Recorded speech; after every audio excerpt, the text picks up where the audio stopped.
केहू देव न हो दुनिया में कैलाशी जाइसन कोनो धाम न धरतिया बकाशी जाइसन।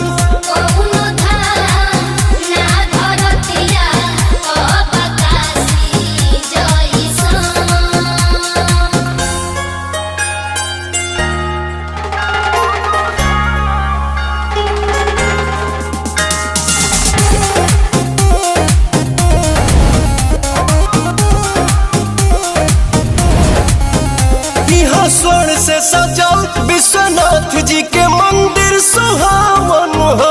88 गो घाट बहे गंगा जी के धार जहाँ पावन हो। यहाँ स्वर्ण से